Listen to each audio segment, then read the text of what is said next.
ఇక్కడ కూడా అనేక రకాలైనటువంటి ఎముకలు ఉన్నాయి. ఇప్పుడు వీటి మూమెంట్ను మీరు గమనించినట్టయితే కీళ్లను కూడా మనం అర్థం చేసుకోవచ్చు. ఉదాహరణకు ఈయన చేయి ఉంది, ఈ చేతిని ఈ భాగంలో దీన్ని ఎల్బో అంటారు. ఈ ఎల్బో భాగంలో ముడుచుకోమని చెప్పి నేను చెప్తాను. ముడుచుకో బాబు, ముందుకు చాపు, ముడుచుకో, చాపు, ఈ విధంగా చేయగలడు. దీన్ని ఇటు వెనక్కి ముడుచుకో, ఇటు వెనక్కి ముడవగలవా? ముడవలేవు, ఇక్కడికి ఆగిపోయింది. కాబట్టి ఈ కీలు యొక్క శక్తి ఇక్కడ నుంచి ఇక్కడ వరకు మాత్రమే ఉంటుంది. దీన్ని మడత బందు కీలు అంటారు. అంటే కేవలం మడతకు మాత్రమే ఉపయోగపడుతుంది. అట్లాగే ఇక్కడ ఉన్నటువంటి కీళ్లు చూడండి, ఇక్కడ ఉన్నటువంటి కీళ్లు కూడా ఇదే విధంగా ఇదొక్కటే మడువు, వేళ్ళు చాపి ఇదొక్కటే మడువు పైకి ఇట్లా ఇట్లా, ఇక్కడ ఇది కూడా మడత బందే.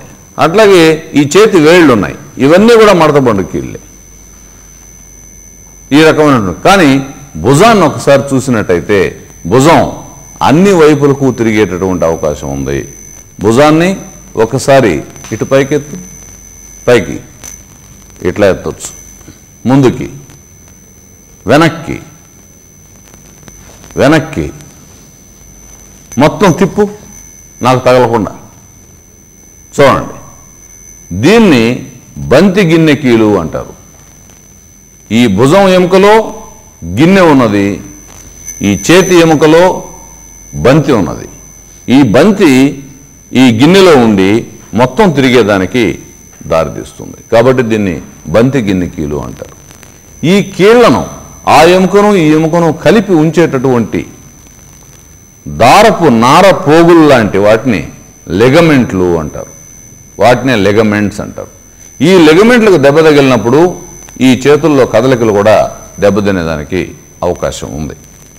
అట్లాగే ఇప్పుడు ఉదాహరణకి ఈ మడిచేటటువంటి పని జరగాలి అంటే ఇక్కడ ఉండేటటువంటి కండరం వచ్చి ఈ ఎముకకు తగులుకుంటుంది. అంటే ఈ ఎముకలో ప్రారంభమైనటువంటి కండరం ఇక్కడ నుంచి బయలుదేరి కింద ఉన్నటువంటి ఈ రేడియస్ అల్నాకు తగులుకుంటుంది. కాబట్టి ఈ ముడుచుకునేటప్పుడు ఈ కండరం ముడుచుకుంటుంది, అందుకని ఈ చేయి పైకి లేస్తుంది. కండరం వదులవుతోంది, అందుకని చేయి కిందికి వస్తుంది. కండరం సంకోచం, కండరం వ్యాకోచం. కాబట్టి కండరాలు ఏ రకమైనటువంటి పని చేస్తాయి అన్నదాన్ని కూడా మనం చెప్పుకోవచ్చు. కండరాల గురించి వివరంగా నేను తర్వాత తెలియజేస్తాను మీకు. ఇప్పటి వరకు మనం చెప్పుకున్న దాన్ని ఒకసారి పునశ్చరణ చేసినట్లయితే పుర్రెలో 29 ఎముకలు ఉన్నాయి, వెన్నుపూసలో 26 ఎముకలు ఉన్నాయి, ఛాతీ ఎముక ఒకటి ఉన్నది, పక్కటెముకలు 24 ఉన్నాయి, అటువైపున 12 ఇటువైపున 12, చేతిలో 64 ఎముకలు ఉన్నాయి. ఇప్పుడు కాలు భాగానికి వద్దాం. కటి వలయం అనేటటువంటిది ఈ మొత్తం శరీరానికి కింద కాళ్లకు మధ్యలో ఉండేటటువంటిది. ఇది మూత్రాశయాన్ని, గర్భసంచిని, పెద్ద పేగులో ఉన్నటువంటి భాగాన్ని, వీటన్నిటినీ రక్షించేటటువంటి వలయం. ఇది వెనక పక్క పిరుదులు అనేటటువంటివి ఉంటాయి, వాటి లోపల కండరాలు ఉంటాయి. ముందు పక్కకు వచ్చేటప్పటికి గజ్జలు లేదా అక్కడ నుంచి ప్రారంభమయ్యేటటువంటి తొడలు ఇట్లాంటివన్నీ కూడా ఉండేదానికి ఆ విధంగా ఉంటుంది. ఈ కటి వలయం దగ్గర నుంచి ప్రారంభమై కింద కాళ్ళ వరకు వచ్చేటప్పటికి మొత్తం 62 ఎముకలు ఈ కాలు ఎముకలు అనేటటువంటివి ఉంటాయి. ఇందులో ముఖ్యమైనటువంటిది ఇక్కడ ఉండేటటువంటి కీలు. ముఖ్యమైనటువంటి కీలు కటి వలయానికి సంబంధించిన, కాలి ఎముకకు సంబంధించిన కీలు, ముఖ్యమైనటువంటి కీలు. అది కూడా బంతిగిన్నె కీలు లాంటిది. అట్లాగే మోకాళ్ళ దగ్గరకు వచ్చేటప్పటికి దాన్ని ఫేమర్ అంటారు. ఆ పొడుగ్గా ఉండేటటువంటి ఎముకను ఫేమర్ అంటారు. దాని కింద మోకాలు ఉంటుంది. మోకాలు దగ్గర నుంచి కిందికి 2 ఎముకలు ఉంటాయి. ఈ 2 ఎముకలను ఒకదాన్ని టిబియా అని, ఇంకో దాన్ని ఫిబులా అని అంటారు.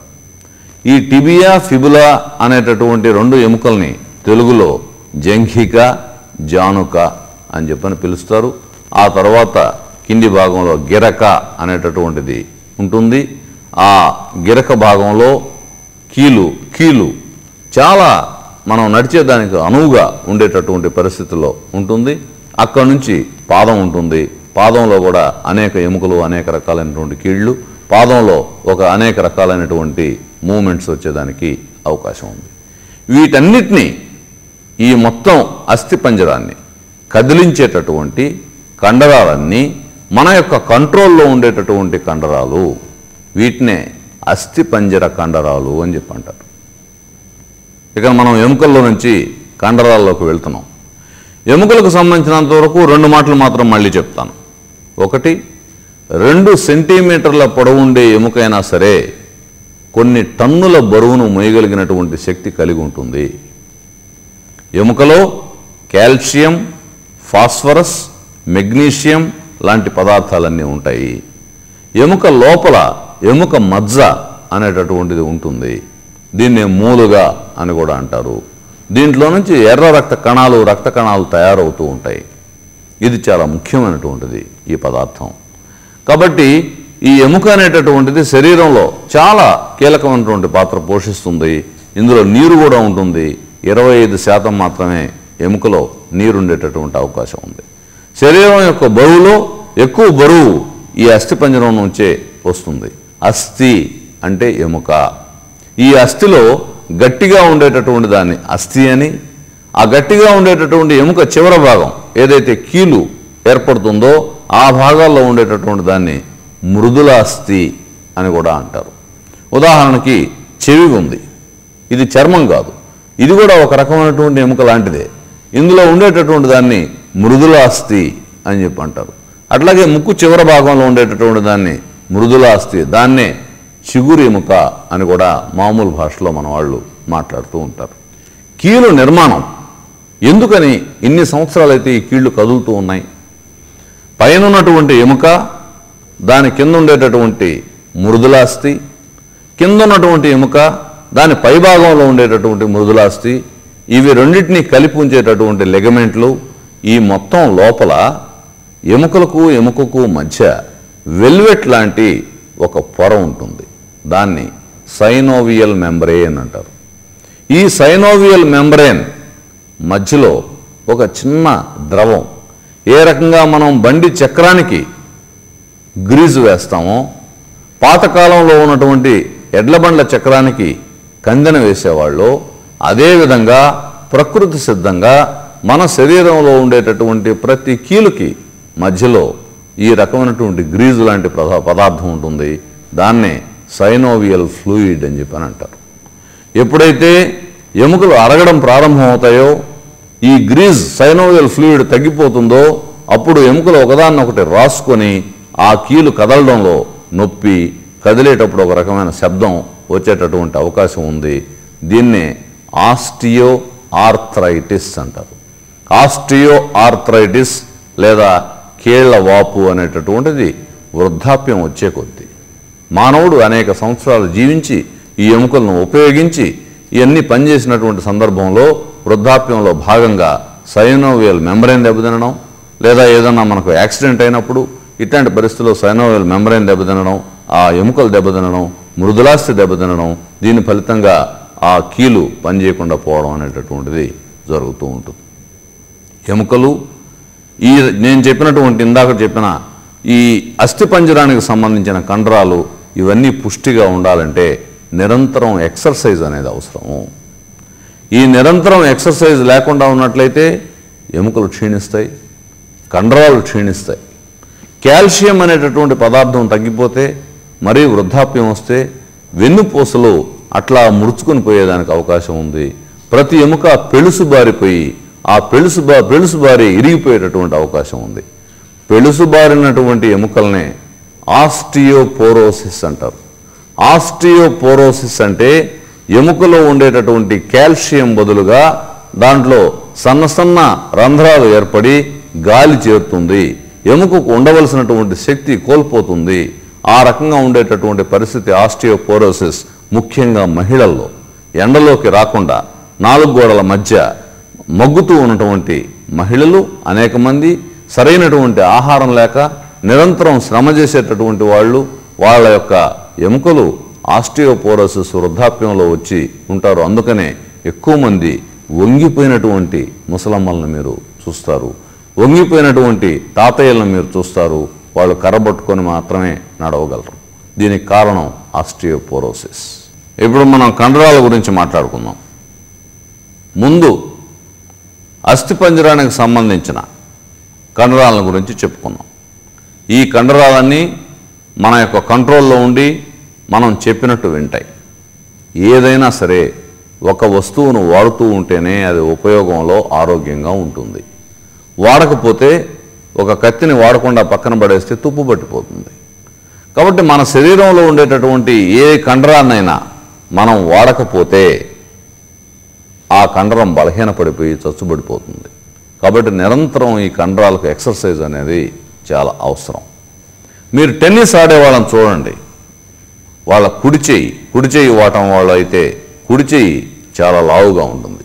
అంతెందుకు మీ రెండు చేతులను పోల్చుకొని చూడండి, మీలో కుడి చేయి వాటం ఉండేటటువంటి వాళ్ళందరి కుడి చేతులు ఎడం చేతి కంటే ఎంతో కొంత లావుగా ఉంటాయి.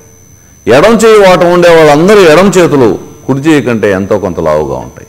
దీనికి కారణం ఏంటంటే, మీరు ఏ చేతి వాటంతో పనిచేస్తున్నారో ఆ చేతితో ఎక్కువగా పనిచేస్తున్నారు కాబట్టి ఆ చేయి లావుగా ఉండడం అనేది మామూలుగా జరిగేటటువంటి విషయం. మరో 2 రకాలైనటువంటి కండరాలు మన శరీరంలో చాలా ముఖ్యమైనటువంటి పాత్ర పోషించేటటువంటివి ఉన్నాయి. ఈ 2 రకాలైనటువంటి కండరాల్లో ఒకటి మెత్తటి కండరాలు అనేటటువంటివి ఉన్నాయి. ఇవి అస్థిపంజరానికి సంబంధించినటువంటి కండరాలు కాకుండా దీన్ని స్మూత్ మజిల్ అని కూడా అంటారు, లేదా మెత్తని కండరాలు అని చెప్పి అంటారు. ఎక్కడున్నాయి ఈ మెత్తని కండరాలు? శరీరంలో మీరు లోపలికి వెళ్ళి చూస్తే పేగులు మొత్తం మెత్తని కండరాలే, జీర్ణాశయం మెత్తని కండరాలే, పెద్ద పేగు మెత్తని కండరమే, గర్భాశయం మెత్తని కండరమే, మూత్ర వ్యవస్థ మెత్తని కండరాలే, మూత్రాశయం మెత్తని కండరమే. ఇవన్నీ కూడా మెత్తని కండరాలు అనేటి శరీరం లోపల ఉన్నాయి. ఈ కండరాలన్నీ వాటికే అవే తమ పనిని తాము చేసేటటువంటి అవకాశం ఉంది. మెదడు నుంచి సంకేతాలు పోతాయా పోవా అనే దాంతో నిమిత్తం లేకుండా వాటి లోపల స్వయంచలిత అంతర్గత నాడీ వ్యవస్థ అనేటటువంటిది ఒకటి ఈ మెత్తని కండరాలకు ఉంది. అందుకనే మీరొక మనిషి యొక్క పేగును తీసి, లేదా ఏదైనా ఒక జంతువు యొక్క పేగును తీసి వెంటనే అక్కడ కనుక పెట్టినట్టయితే చాలాసేపు ఆ పేగు కదులుతూ ఉంటుంది. అలాగే దానికి ప్రాణం లేదు, అయినా కదులుతూ ఉంటుంది. దానికి కారణం ఏమిటి అంటే, దాని లోపల అంతర్గతమైనటువంటి స్వయంచలిత నాడీ వ్యవస్థ ఉండడమే దానికి కారణం. ఈ మెత్తని కండరాలు కూడా శరీరంలో చాలా మంచి పాత్రని పోషిస్తాయి.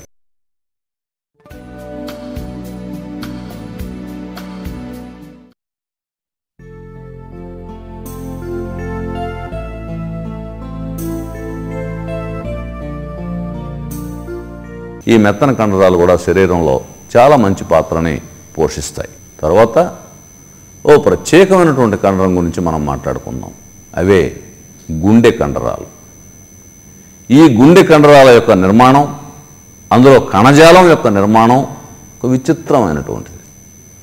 వీటికి ప్రతి కండరానికి కణం పొర అనేటటువంటిది ఒకటి ఉంటుంది. అంటే ఒక ఇటుక, ఒక గోడలో ఇటుక ఏ విధంగా ఉంటాయో కండరాల్లో ఉండేటటువంటి కణజాలం, ఆ మాటకు వస్తే శరీరంలో ఉండేటటువంటి సర్వ అవయవాల్లో ఉండేటటువంటి కణాలన్నీ కూడా ఇటుకలుగా ఉంటాయి. వాటి కణానికి కణపు పొర అనేది ఉంటుంది. కానీ గుండె కండరాలకు సంబంధించినంత వరకు ఈ రకమైన స్పష్టమైనటువంటి తేడా ఏది ఉండదు. కణానికి మధ్యలో బ్రహ్మాండమైనటువంటి కనెక్షన్ అనేది ఉంటుంది. దీన్ని సిన్సిటియల్ నిర్మాణము అని చెప్పని అంటారు. అంటే కణానికి కేంద్రకాలు ఉంటాయి, కానీ కణాలన్నీ కలిసిపోయి ఉంటాయి. ఈ రకమైనటువంటి గుండె కండరాల్లో కండరమే నాడి చేసేటటువంటి పని కూడా చేస్తూ ఉంది. దీని లోపల నిరంతరం గుండె పనిచేస్తూ ఉందంటే, గర్భస్థ శిశువుగా పిండం ప్రారంభమైనప్పటి నుంచి కొట్టుకున్నటువంటి గుండె మరణించేదాకా అది పనిచేస్తూ ఉన్నది అని అంటే, దాని లోపల అంతర్గతమైనటువంటి ఎలక్ట్రిసిటీ, అంతర్గతమైనటువంటి నాడీ వ్యవస్థ ఈ కండరాలే రూపాంతరం చెంది ఆ విధంగా ఉన్నాయి. గుండె కండరాలు అనేటివి ఒక ప్రత్యేకమైనటువంటి పరిస్థితి. ఇవి కూడా ఒకసారి హార్ట్ అటాక్ రావడం వల్ల కానీ, దెబ్బతినడం వల్ల కానీ గుండె కండరాలు మరణిస్తే తిరిగి మళ్ళీ రావడం సాధ్యం కాదు. దాని ప్రాంతంలో కొలాజిన్ అనేది ఒకటి ఏర్పడుతుంది. దాన్ని ఫైబ్రోసిస్ అంటారు.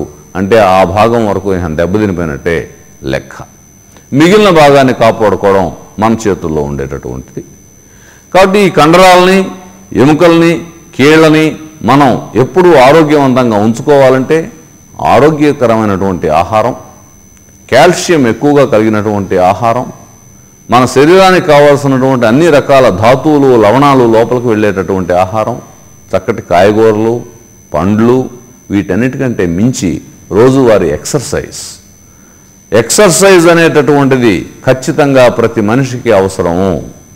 ఆదిమ కాలంలో పండ్లు పొలాలు ఏరుకొని తినేటటువంటి రోజుల్లో, చెట్లు చేమలు పట్టి మనుషులు తిరిగేటటువంటి రోజుల్లో నిరంతరం చలనంలో ఉండేటటువంటి వాళ్ళు.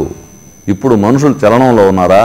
లేక అనేక మంది తెల్ల కాలర్ మనుషులు చలనాన్ని వదిలి చెట్లులాగా తయారవుతున్నారు. చలనంలో ఉండవలసిన మనిషి చెట్టుగా మారిన నాడు ఇంకా ఆయనకు ఎముకలు ఎందుకు, కీళ్ళు ఎందుకు, కండరాలు ఎందుకు, ఇవన్నీ కూడా బలహీనమైపోయేటటువంటి అవకాశం ఉంది. చాలా త్వరితంగా వృద్ధాప్యంలోకి వెళ్ళే అవకాశం ఉంది. చాలా త్వరితంగా దెబ్బతినిపోయే అవకాశం ఉంది. చాలా త్వరితంగా వృద్ధులుగా వీళ్ళు మారిపోయేదానికి అవకాశం ఉంది. కాబట్టి శరీర నిర్మాణంలో